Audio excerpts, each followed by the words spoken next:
क्या stock market finally crash कर गई है? मैंने अपने अकाउंट में आज जब क्लोजिंग देखी 166,000 पॉइंट्स पे कैसी 100 की, तो मैंने देखा कि लाखों रुपए मेरे अकाउंट में कम हो गए थे, right? And I am sure आप में से कई इन्वेस्टर्स के साथ ये हुआ होगा, और वो लोग जो पोटेंशली इन्वेस्ट करना चाह रहे हैं वो काफ़ी परेशान हैं, बिकॉज अब क्या करें, राइट? हमने बहुत सुना स्टॉक मार्केट में इन्वेस्ट करो, यहाँ पैसे डालो, बट डाल के फ़ायदा नहीं हुआ, क्रैश हो गया। Let me explain it to you. Stock market में इस वक्त जो डिप आ रहा है उसे करेक्शन तो कह सकते हैं, उसे स्लगिशनेस तो कह सकते हैं, मगर उसे क्रैश नहीं कह सकते। क्रैश के लिए फर्स्टली ऑफ कोर्स कुछ टेक्निकल रिक्वायरमेंट्स होती हैं कि 20% प्लस का डिप सस्टेन्ड लेवल पे रहे, मतलब 3 से 4 महीने एटलीस्ट रहे। बट उससे भी बढ़ के सबसे ज़्यादा ज़रूरी है कि आप ये देखें कि क्रैश कब होता है, स्टॉक मार्केट करेक्ट कब होती है, स्टॉक मार्केट जब नीचे जा रही है तो उसकी वजूहात क्या हैं। Let me explain it to you one by one. Pakistan में there was a very positive bullish sentiment for the last 3-4 months, जो कि जनवरी के फर्स्ट 3 वीक्स तक एग्जिस्ट करता रहा। वो बुलिश सेंटिमेंट टेम्पररी था, it wasn't suppose to last forever of course. But secondly, अभी जो करेक्शन आ रही है, अभी जो डिप आ रहा है, उसकी वजूहात क्या है? सबको पता है कि बजट से पहले आईएमएफ के साथ पाकिस्तान की निगोसिएशंस शुरू होती हैं। उसमें डिसाइड होता है कि क्या आईएमएफ पाकिस्तान को लोन देगा, नहीं देगा, आईएमएफ अपनी फैसिलिटी को एक्सटेंड करेगा, नहीं करेगा, अगर करेगा तो किन शराइत पे करेगा। और आईएमएफ की शराइत को पूरा करने के लिए पाकिस्तान की गवर्नमेंट मोस्टली टैक्स पॉलिसी को बहुत टाइटन कर देती है। टैक्स पॉलिसी जब टाइटन होती है, आईएमएफ की निगोसिएशंस का टाइम जब आता है, मार्केट में एक अनसर्टेनिटी आ जाती है, जिसकी वजह से स्टॉक मार्केट में डिप हमेशा आता है। But on top of that इस दफ़ा कुछ और भी ऐसे फैक्टर्स हैं जिसकी वजह से डिप आपको ज़्यादा प्रेशर से फील हो रहा है। उसके रीज़न्स ये हैं, इस वक्त globally there was this sentiment of war. लोगों को लग रहा था कि किसी भी दिन अमेरिका ईरान पर अटैक कर देगा, ऑटोमेटिकली उससे ऑयल प्राइसेस फ्लक्चुएट करेंगी, रीजनल स्टेबिलिटी फ्लक्चुएट करेगी, और उससे Pakistan directly and indirectly both phase impact होगा। एनर्जी वाइज भी, ऑयल प्राइसेस के शॉक से भी, इंपोर्ट एक्सपोर्ट रूट्स भी बंद हो सकते हैं, और ये सारी वजूहात मिलके स्टॉक मार्केट को ऑफ कोर्स नेगेटिवली इम्पैक्ट करती हैं।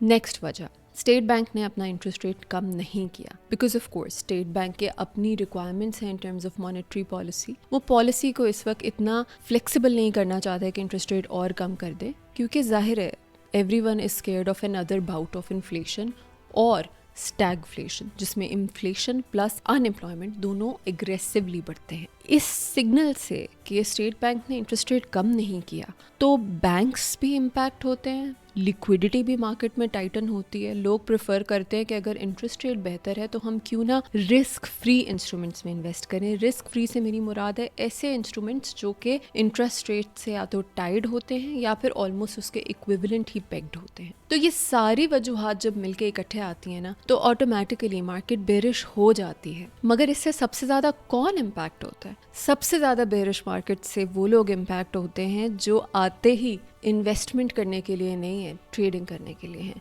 For all the wrong reasons.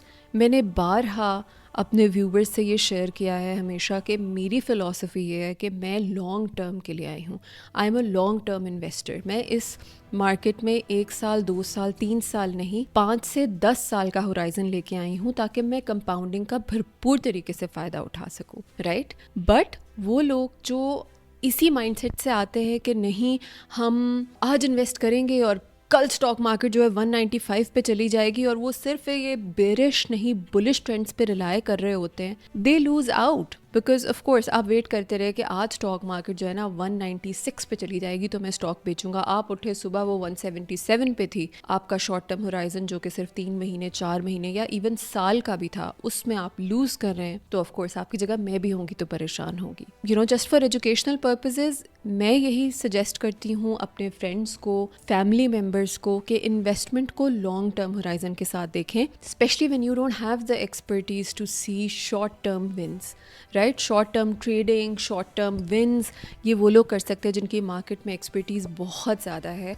Market को रोज़ स्टडी कर रहे हैं, कंपनीज़ को रोज़ स्टडी कर रहे हैं। वो लोग तो इस तरह कर सकते हैं, पर उनको रिटेल इन्वेस्टर्स भी आप कह सकते हैं, पर क्या सब ये कर सकते हैं? I don't think so. Lastly, मेरी अब क्या स्ट्रैटेजी होगी? मैं आपसे अपनी स्ट्रैटेजी शेयर कर रही हूँ। Again, it's for educational purposes, it's something that I do when I see कि मार्केट नीचे जा रही है, and I don't suggest it to everyone के सब ये करें। ये मेरी स्ट्रैटेजी है and it has worked for me in the past, और इंशाल्लाह मुझे पूरी उम्मीद है कि ये आगे भी काम करेगी, बिकॉज़ ये मैंने ऑलरेडी एग्जिस्टिंग रूल्स देख के, हिस्टोरिकल डेटा पॉइंट से देख के स्टडी करके देखी है। इसको मैं एक टेक्निकल टर्म पढ़ रही थी कि आप स्टैगर भी करते हो मार्केट में, आप बहुत रिस्ट्रिक्टेड वे में मार्केट में एंटर होते हो जब मार्केट नीचे जा रही होती है। 2-3 स्टेप्स हैं जो आपने नोटिस करने हैं जब मार्केट नीचे जा रही है, जो कि मैं ख़ुद भी करती हूँ। वो ये कि सबसे पहले मैं एनालाइज करूँगी कि आप मार्केट में जो डिप है, is it a systemic failure?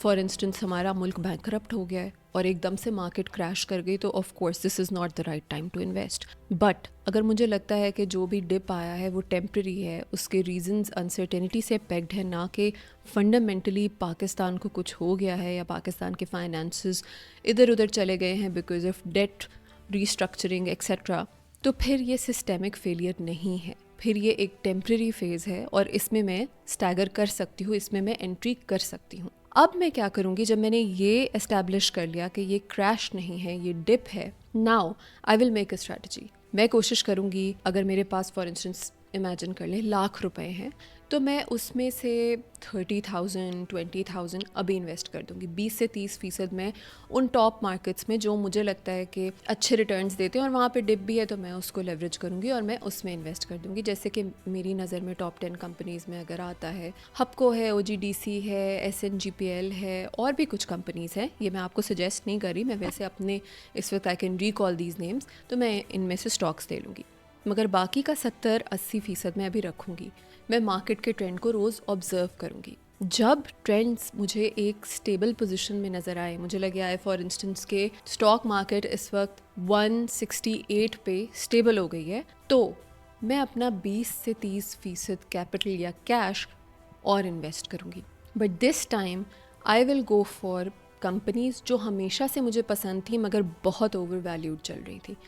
For example, अगर मुझे नज़र आए कि मारी में या नेशनल फूड्स में इस वक्त एक डिप आया है और मुझे लगता है कि वो ओवर वैल्यूड चल रहे थे, तो मैं इस वक्त उनके स्टॉक्स ले लूँगी and I will choose a balance. मैं ऐसे स्टॉक्स लूँगी जहाँ पे डिविडेंड भी आता हो और ऐसे भी लूँगी जहाँ पे कैपिटल गेन की भी तवक्को हो, तो आके दोनों तरफ से मुझे फ़ायदा हो। तकरीबन 60% 50% मैंने इन्वेस्ट कर दिया। बाकी 50% कैश मैं अभी भी होल्ड करके रखूँगी, either to invest when there is panic, क्योंकि जब पैनिक सेलिंग होगी तो मार्केट वैसे भी नीचे जाएगी और उस वक्त जो स्ट्रॉन्ग कंपनीज हैं उनमें इन्वेस्ट करने से मुझे सबसे ज़्यादा कैपिटल गेन लॉन्ग टर्म में मिल सकता है। और अगर पैनिक नहीं भी होता, उस तरह का एक क्रैश या डिप नहीं भी आता, तो भी मैं वो 50% होल्ड करके स्लोली स्टडीली इन्वेस्ट करूँगी, ना कि एकदम से मार्केट में जंप लगाऊंगी यानी अपना ₹1,00,000 इन्वेस्ट कर दूँगी। That will be my strategy. मैं सबको यही सवाल पूछती हूँ कि जो कंपनी मुझे ₹100 के पर शेयर प्राइस पे या ₹600 के पर शेयर प्राइस पे फंडामेंटली स्ट्रॉन्ग लग रही थी, वही मारी जो मुझे 711 में कबूल था पर शेयर, आज मुझे 618 की प्राइस पे वो फंडामेंटली स्ट्रॉन्ग नहीं लग रही।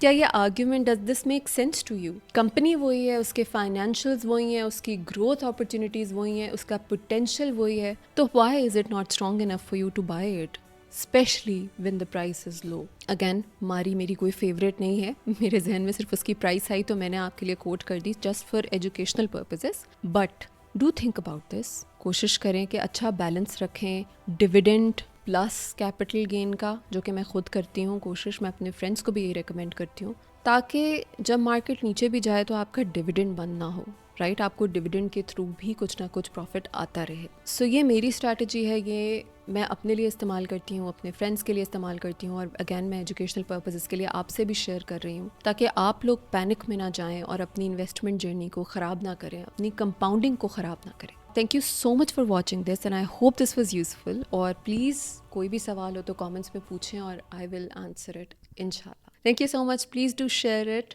and do subscribe to this channel if you think it's useful. Take care ji. Allah Hafiz.